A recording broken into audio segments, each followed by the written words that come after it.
Hello everybody, Flik here. It's time for yet another Let's Look At, and today we are taking a look at Cuphead by Studio MDHR Entertainment Inc., which is a bit of a mouthful of a company name. And I'm sure you probably already heard about Cuphead. It's already hit platinum, so it's already sold 1 million copies, but I have been playing it through on stream and YouTube, and I've now finished the game, so I think it's time to talk about the game a little bit. I'll go back to the starting area, so I won't do any kind of late game spoilers here. But if you haven't heard of Cuphead, it is a game that perfectly recreates the visual style of 30s cartoons, kind of like the Steamboat Mickey, those kind of era, Betty Boop. Is it Boop or Boo? I asked my stream this and I've already forgotten what the answer was. Either way, that kind of visual style where it's got a very distinct look to it. Everybody, including like the background, buildings and whatnot, everything moves, everything like kind of bounces around. And it's painstakingly recreated by hand, I believe. So I've finished 92% of the game. I believe the final 8% is purely buying upgrades I didn't bother with and maybe perfecting levels. I'm not 100% sure. I finished every level, including optional ones, in this file. So they describe the game as a retro-style run-and-gun game with a focus on bosses. And I would say I agree. A lot of the game is actually just fighting bosses. There are optional run and gun levels which are very Mario-like, not Mario-like, Mega Man-like. Blanked on the correct M word. So yeah, the run and gun levels are optional and they feel like they're just kind of there as a way to break up the monotony of bosses if you get stuck on a boss for a while. It's like, here's a run and gun level, but you don't need to do them if you don't want to. Anyway, let me just keep on going back here until we get back to the first area of the game. Pay no attention to all the levels that are around here. And here we are, back in Inkwell Isle 1. So the setup to the game is you play as Cuphead, or if you have someone to play with local co-op, you can also have Mugman with you as well. They go to the Devil's Casino because that's a good idea. They accidentally make a wager with the devil, they lose, and he says he'll take their souls, unless they go and collect souls that other people owe him.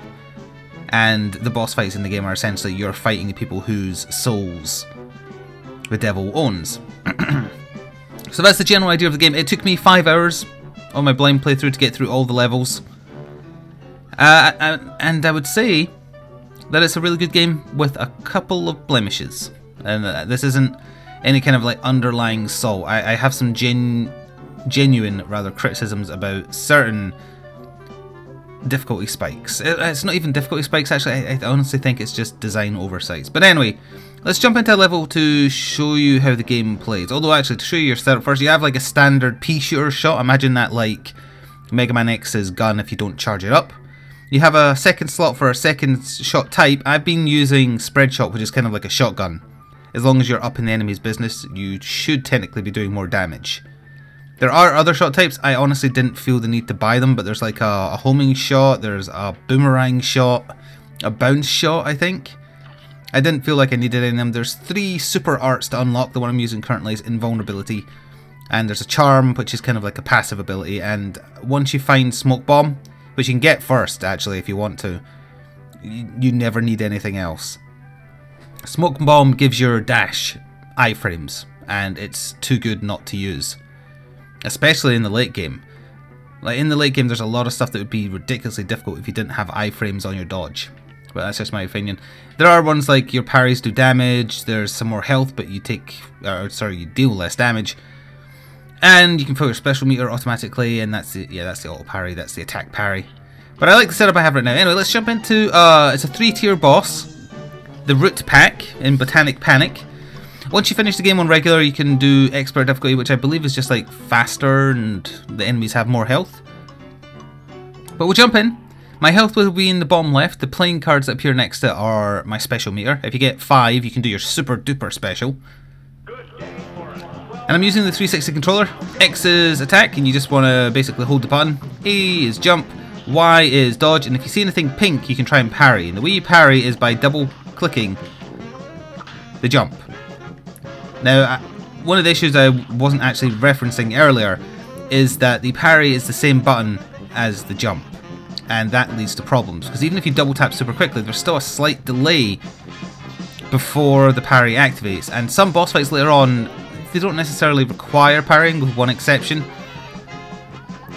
But if you can't parry, they can be a lot more difficult. And a lot of the times, you'll know you double press the parry button, but because it was still initiating the jump first before the parry, you'll get hit and the parry won't work, and it leads to a lot of frustration that shouldn't exist. Alright, we'll just do my invincibility frames dodge. It's a little blink teleport. This is so much easier now. I know what I'm doing with this boss fight as well.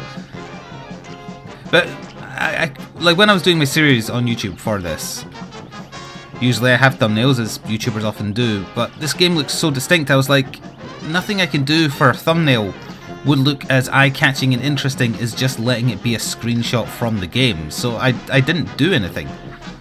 I just let YouTube auto-thumbnail it and just pick a wonderful, gorgeous-looking section from the game.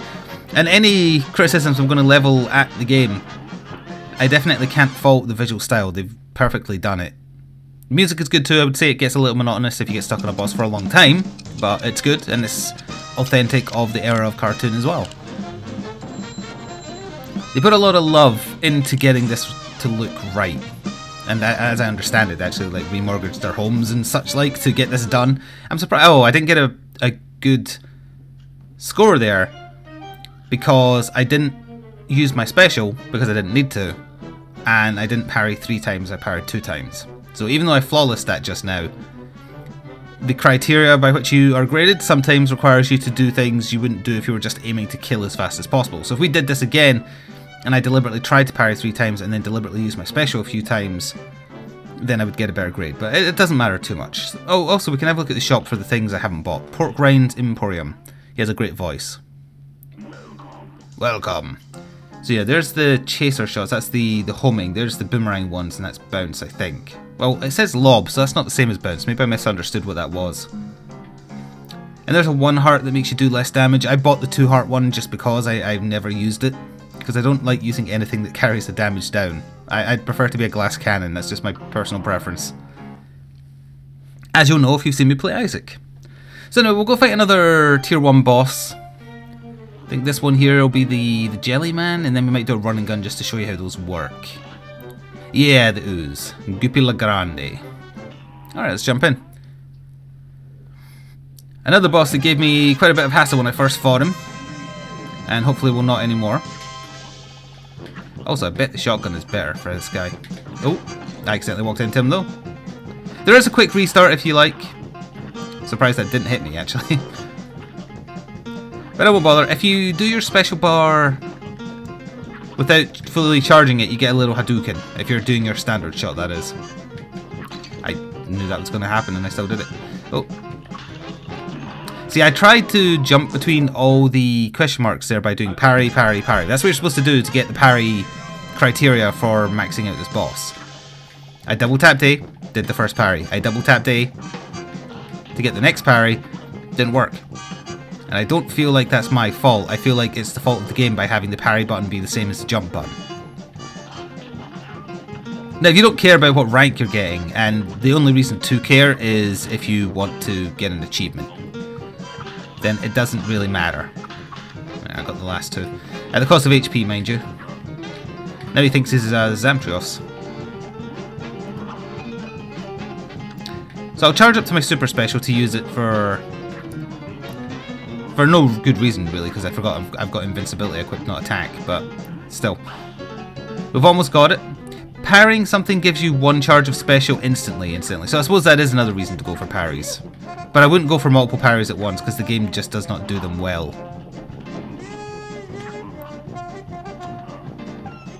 Alright, it's final phase. He is now the gravestone. Oh, incidentally, flint hook style, you can hold right bumper and actually stand still and fire. There isn't many uses for it. I only used it a few times. But it is handy for situations like this. Alright, let's use my special, which is like 5 seconds, if that, of invulnerability. It can get you out of a sticky situation. It's because of this ability that I beat the last boss, it's worth pointing out. Because I didn't understand his final phase. I do now, but I didn't, so I used invulnerability to just get through it. So I got a hit, so we'll definitely not get max rank, but that got me all the parries, all the skill meter. Skill level is purely the difficulty you're playing on. Yeah, so it would have been an A+ if I hadn't been hit. That's fine. An A is fine with me. Alright, so let's go to a... Did the colour of that pole change? Yeah, it did. I guess like an A must be a gold pole and then an A+ will be a gold cup. Let's do a run and gun to show you the other style of level. There's 2 coins I didn't get on this level. That's the other reason to do the run and guns. It's the only place you can get coins with which you can buy upgrades. Or, they're not really upgrades, they're side grades. And honestly, I found my standard gun is perfectly acceptable for 90% of situations. I only started using the shotgun towards the end just to change it up a little bit. I would say maybe it helped on certain other bosses. But anyway, the gist of these run and gun levels is get to the end. Live to the end. Yeah, I believe you can also do these passively. An NPC you can speak to later on implies that you can do it for a special reward. But this is the very first one, so it's not too bad. And now I realise that you're supposed to parry those. I always worry when I go for the parry. Oh, that's parryable as well. So again, I think Cuphead has had a lot of praise, so that's possibly why I feel like I need to kind of focus on talking about the things I didn't like about it. But before I go back into that, I liked it, I enjoyed playing it through. I do recommend it. I think maybe the asking price is a little steep for how short it is. Unless you're like looking to 100% it. That's unfortunate damage. But yeah, it's obvious that it's a good game. It's selling really well. And you can see it being played, so you know that it's not terrible. But I have an issue with 2 bosses in particular. I have no problem with the difficulty of the game in general getting a little bit harder. It obviously has to as you get further in. 2 bosses in particular though definitely kind of show the problem with adding additional features to the boss fight. The boss fights in Cuphead work because they are pattern based, and I love pattern based bosses. It's why I had fun with the game. It's probably why I partly like Hollow Knight and stuff like that as well. You learn a boss so you can almost tell what the boss is going to do before the boss does it, and that ultimately leads to you winning, and that's satisfying gameplay. And for 80% of Cuphead, I almost called him Cup Knight, that's true. You learn the bosses and you will win. You will win easily if you know what the bosses are going to do. 2 exceptions. The final boss of Area 2 and the first boss, assuming you go to the very first one you see, of Area 3, they introduce RNG platforming, and by that I mean also we'll do a level here where you play as a plane form, which is another form of boss fight you get every so often. They introduce RNG platforming where you can't touch the floor of the arena and you have randomly spawning platforms to jump on. And that means even if you master what the boss's attacks are, sometimes you're just put in a position where you will take damage because the platforms just weren't where they needed to be. And that was the worst part of the game for me. Those 2 bosses in particular, they were just very badly done as a result of that. If they had just like set platforms, then they'd be absolutely fine. I would have no other issues except the lingering issues regarding the parry, which is not specific to any one boss. So that was really disappointing to see. It was an oversight on their part, I feel. Incidentally, if you try and dodge as a plane, you become smaller, your range goes down, but you move much faster. So yeah, those 2 bosses in particular were bad because of a mechanic that is not done well. Thankfully though, those are the only 2 bosses in the entire game with platforming RNG mechanics. They're not the only boss with platforming, but they're the only bosses where there is no set pattern, position or otherwise to where the platforms will be in relation to what the boss is doing at that time. So it's 2 blemishes on what were otherwise fine. I found those 2 bosses infinitely harder than every other boss after them. I took like 30 minutes on each of them independently. Every other boss afterwards took me less than 10, and that includes the final 2 bosses. So I feel like it's an oversight, and I doubt that'll be ever patched or changed because that's just the way the boss fights are made. Those 2 in particular. Hopefully though they will eventually improve the parry. I want them to put it on a different button basically. That would be the easiest way to fix it. maybe like be a bit more generous with the iframes as soon as you start dodging, or sorry, as soon as you start jumping, so that you have time to initiate a parry. The lady here is going to transform into the moon itself and look awesome, incidentally. And she's going to send aliens after us because that makes perfect sense. Your special changes when you're in plane form as well to a controllable missile. And I need to actually use it now if I think about it, because otherwise I won't get a high rank. She's probably quite low. Oh yeah, you do also eventually unlock a different shot type. Oh, which I switched to just right at the end. You can fire missiles. You don't lose health once the boss is dead. In fact, there was one occasion during my playthrough where a boss and I literally killed each other a split second apart, but I killed the boss first, so even though I was dying on the screen, the game still counted it as a win. So firstly, when you know what you're doing and you've done all these bosses before, you can get through them really quickly. And the first island is very, very tame. So I don't want you to come across or come away from this thinking this is ridiculously easy. The first island is relatively easy compared to the rest of the game. The second island, especially the clown boss onwards, is where the difficulty starts to spike. But as I say, other than like 2 bosses where I feel like they're hard because of bad design, the rest of the game is fantastic. The run and guns, I would say, the run and guns are okay. The final run and gun level I think is badly done personally. The end of it requires parrying precisely. Actually, I don't know if it was the final run and gun. It might have been the second last run and gun. Anyway, we'll make this the last level we do because it's frogs and, you know, Mafia Frog, that whole shtick about my channel. So we will do Clip Joint Calamity.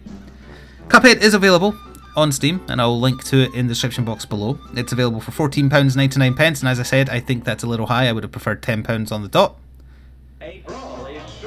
So I would say if you are likely to get annoyed at it very easily, if you don't want to play the Dark Souls of platforming games and, you know, potentially like rage quit, etc., that's the only time to get parries in this first form, I think. Which in turn puts you in a position where you'll get hit by other fireballs because, you know. Although the shotgun is making this first form easier. As I was saying, yeah, if you think you're not going to get your money's worth out of this because you might end up rage quitting or whatever, wait for it to be on a sale. I'm sure it won't take long to get into a sale. Oh right, yeah, I couldn't remember what this phase was, now I do. It's trying to blow us into the shots. I didn't need to do this, but, well, I do if I want to get a better rank.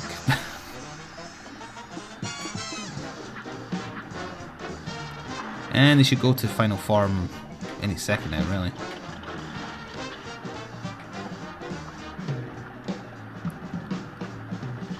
Any second now. See, sometimes it feels... Oh yeah, there we go. Sometimes it feels like the shotgun doesn't actually do more damage, even if all 3 bits are hitting the enemy. Another thing to note is certain bosses will have sections where you have to parry something to make the next thing happen. Like here, for instance, you can't damage him until he's actually done a slot machine hit. And those parries do not count towards your tally for your rank. You have to parry things that are just kind of in the fight.